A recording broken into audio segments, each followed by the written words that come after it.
से दूर करे उस कर्जे को। शौक नहीं है यहाँ बैठने का, निकल रहा है, जख्म बन चुका है, दर्द हो रहा है, लेकिन जाना कब? 12 बजे के बाद, THR बढ़ जाएगा तो जाना। हॉस्पिटल की सुविधा कह रहे हैं, मेरा बच्चा ब्लड कैंसर पेशेंट है, 2 साल से भुगत रही हूँ उसको। किया गया वो बीजेपी और आम आदमी पार्टी दोनों ने मिलकर ही किया। नमस्कार, मैं जुन मैसी। इस वक्त हम लोग कश्मीरी गेट में हैं और कश्मीरी गेट में ये जो महिला मेरे साथ देख रहे हैं ये आंगनवाड़ी महिला है और इनसे हम लोग जानेंगे। यहाँ पर आप देखें भारी भरकम यहाँ पर महिला बैठे हुए हैं, इनकी क्या मांग है। बार बार कभी जंतर मंतर कभी सीएम हाउस के सामने ये लोग प्रोटेस्ट करने के लिए मजबूर है। आखिर में इनकी मजबूरी क्या है वही जानते हैं। क्यों मैडम आप लोग कभी सीएम हाउस के सामने, कभी जंतर मंतर पे, कभी आप यहाँ पहुँच गए, क्या परेशानी है मैम? देखिए, हमें इन्होंने आंगनबाड़ी में रखा है। आंगनबाड़ी में बच्चा जन्म से पहले से हमारी देखभाल में रहता है 6 साल तक। प्री स्कूल भी हम लोग चला रहे हैं, खाना भी उसका दे रहे हैं, यानी उसके खाने पीने का सबसे पहले माँ का भी ध्यान रखते हैं।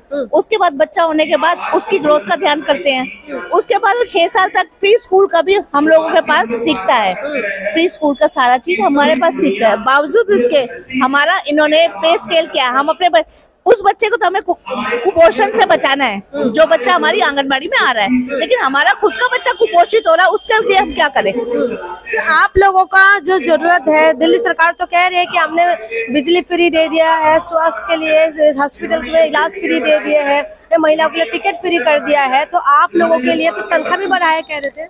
अगर तनख्वाह बढ़ाई है, लेकिन हमें तो टर्मिनेट किया हुआ है ना। हमारी जनवरी से सैलरी आ रही है, नहीं आ रही है। अच्छा, जनवरी से सैलरी नहीं आ रही? जी नहीं, हमारी कोई सैलरी आई नहीं। पहले सारे स्ट्राइक पे बैठे, ऑल ओवर दिल्ली की बैठी थी बहनें हड़ताल के ऊपर। हड़ताल पे बैठने के बाद इन्होंने ज्वाइनिंग सबको दी है, उसमें से चुन के निकाल दिया गया। अब हमें अगर चुन के इन्होंने निकाल दिया तो ज्वाइनिंग दी थी तो फिर निकाला क्यों? हमारी क्या गलती थी? ज्वाइनिंग लेना हमारी गलती थी। और आप हॉस्पिटल का कह रहे हैं, हमारे को ESI कार्ड की कोई सुविधा प्रोवाइड नहीं कर रखी है।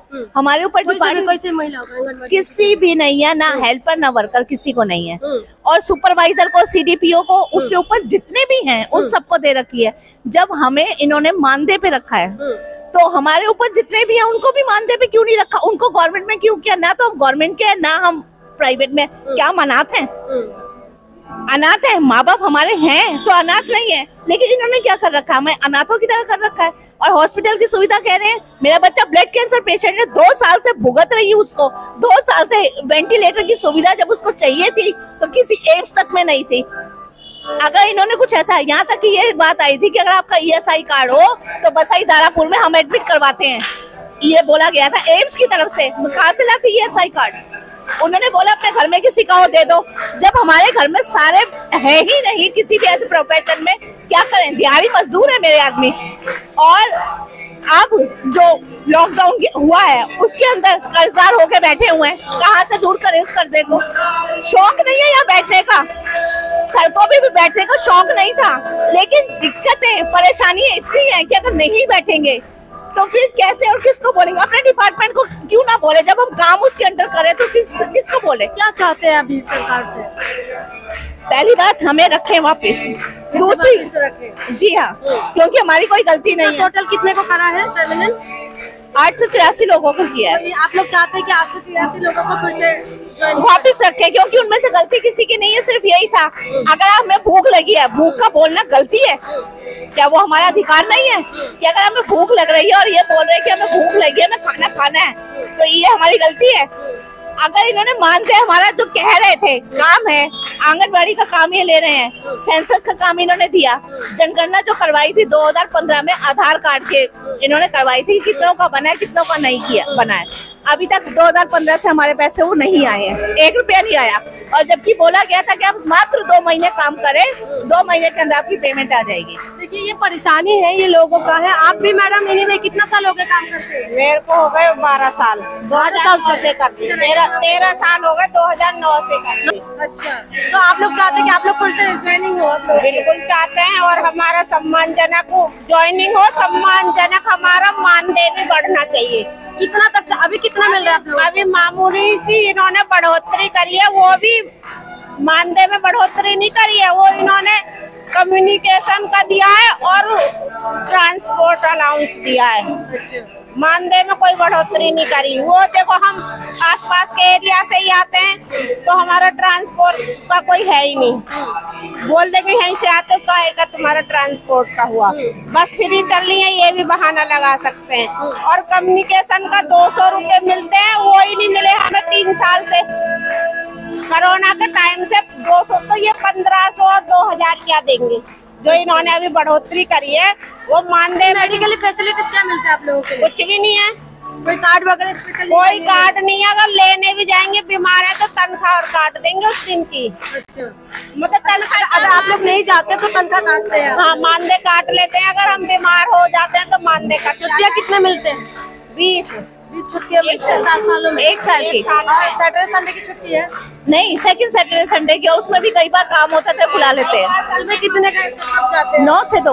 9 से 2 बजे तक का ड्यूटी है। 9 से 2 दिखावे के लिए 900 दे है। कभी कभी हमको 12 बजे रात को 1 बजे भी काम करना पड़ता। पोषण ट्रेकर दिन में चलता नहीं है। केजरीवाल सरकार तो कह रही है कि हम बहनों के लिए बहुत कुछ किया है। बहनों, आप भी तो बहनें हैं ना? हाँ, बहुत कुछ किया है ना, काम बहुत बढ़ा दिया, किया है, काम बढ़ाया, मानदेय नहीं बढ़ाया। सरकार ने बस यही करा, हमारी दिक्कतें बढ़ाई है। बस से भी हमें क्या फायदा है? एरिया हमारे घर के पास ही हमारी आंगनवाड़ियाँ होती हैं, हमें कोई फायदा नहीं है बस का। फ्री बस का या फ्री CCTV कैमरे का हमारे लिए कोई बेनिफिट नहीं है। देखो, एक बात और रखनी है कि इन्होंने पेंशन का भी कुछ प्रोवाइड नहीं कर रखा है। अच्छा, हमारे डिपार्टमेंट में जितने हैं, चाहे CDPO, सुपरवाइजर हो, जितने भी और ऊपर के हैं, उन सबको पेंशन है। हमारे पास बिल्कुल नहीं है। आंगनबाड़ी हेल्पर और वर्कर को नहीं है। कोविड के दौरान THR बांटते हुए मुझे कुत्ते ने काटा। इंजेक्शन लगवाने के लिए मैंने अपनी मतलब मैडम से बोला कि मुझे जाना है, तो क्या है THR बांट के 12 बजे के बाद जाना। कुत्ता काट चुका है, खून निकल रहा है, जख्म बन चुका है, दर्द हो रहा है, लेकिन जाना कब? 12 बजे के बाद। THR बढ़ जाएगा तो जाना, नहीं जाना। और उसके बाद मैंने बोला कि मैडम पेन ज्यादा है, आप छुट्टी दे दो। डॉक्टर ने लिखा हुआ था, छुट्टी नहीं दी गई। छुट्टी नहीं है, छुट्टी कर लो। मैम आपका? मेरा नाम प्रियंवदा है और मैं Delhi state anganwadi workers and helpers union से हूँ। आपको जैसा कि पता हो, दिल्ली में 31 जनवरी से शुरू होकर 9 मार्च तक 38 दिनों की हड़ताल चली थी आंगनवाड़ी वर्कर्स की, जिसमें उनकी प्राइमरी डिमांड उनकी ऑनरेरियम इंक्रीमेंट की थी और भी कई सारी डिमांड थी, जिसमें प्राइमरी ऑनरेरियम इंक्रीमेंट का डिमांड था। लेकिन 38 दिनों की स्ट्राइक में जो गवर्नमेंट की तरफ से इंक्रीमेंट हुआ वो बहुत ही नॉमिनल था, मुझसे नाखुश थे और हम अपनी स्ट्राइक कंटिन्यू करी। हमने स्ट्राइक रोका नहीं, लेकिन 9 मार्च को स्ट्राइक पे एस्मा का कानून इम्पोज कर दिया जाता है, एसेंशियल सर्विसेज मेंटेनेंस एक्ट, जिसके तहत आप 6 महीने तक कोई स्ट्राइक नहीं कर सकते हो। तो हमारी स्ट्राइक पे इन्होंने दमनकारी रवैया अपनाते हुए हमारी स्ट्राइक को ब्रेक किया। हमने भी उस वक्त फैसला लिया कि चलिए हम अभी स्ट्राइक पोस्टपोन कर रहे हैं, लेकिन हम आने वाले दिनों में फिर से लड़ेंगे। लेकिन स्ट्राइक हमारे पोस्टपोन करते ही डिपार्टमेंट की तरफ से 884 लोगों के टर्मिनेशन लेटर्स आए और 10,000 से ज्यादा लोगों को शो कॉज नोटिसेस दिए गए। तो 10,000 लोगों को शो कॉज नोटिसेस दिए गए। ये 9 मार्च के बाद उस दौरान हुआ जब स्ट्राइक पे एस्मा इम्पोज हो चुका था। इसके बाद ही लगातार हम उस वक्त से दिल्ली गवर्नमेंट, बीजेपी और तमाम इनके नुमाइंदों के ऑफिसों, दफ्तरों, आवासों के चक्कर लगा चुके हैं कि ये टर्मिनेशंस बिल्कुल ही इलीगल है। किसी को स्ट्राइक में पार्टिसिपेट करने की वजह से निकाला नहीं जा सकता है। ये हमारा डेमोक्रेटिक और कॉन्स्टिट्यूशनल राइट है कि हम स्ट्राइक कर सकते हैं अपने डिमांड्स के लिए। और इन्होंने जो टर्मिनेट करने के रीजंस बताए हैं उसमें स्ट्राइक में पार्टिसिपेशन रीजन बताया है, जो कि बिल्कुल ही गलत है। सिर्फ और सिर्फ स्ट्राइक तोड़ने के लिए, बदले की भावना के लिए इन्होंने लोगों को काम से निकाला है।